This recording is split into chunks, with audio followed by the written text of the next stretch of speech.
আসসালামু আলাইকুম। যা দোকানত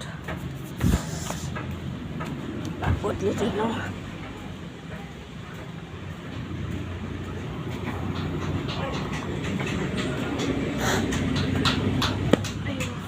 কি কৰিছে? আৰু নামাজ পঢ়ি ভাত খাই ল'ব। আল্লাহ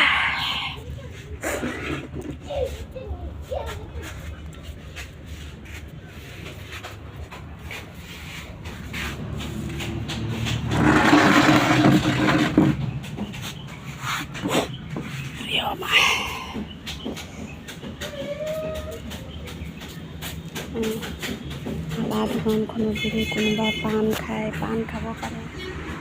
টেম্পা যদি খাই খাব পাৰে। পানী যদি বটল যদি খায়, কাৰোবাক লাগে যদি কমেণ্ট কৰিব দেই আপোনালোকে। আৰু এইটো কি কয়, নামেই পাহৰি যাওঁ মই।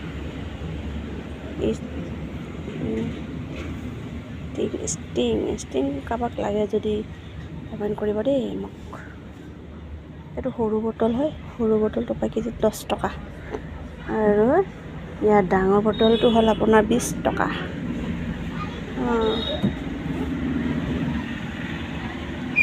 আৰু যদি খাব লাগে, হাই চকমনি আয়া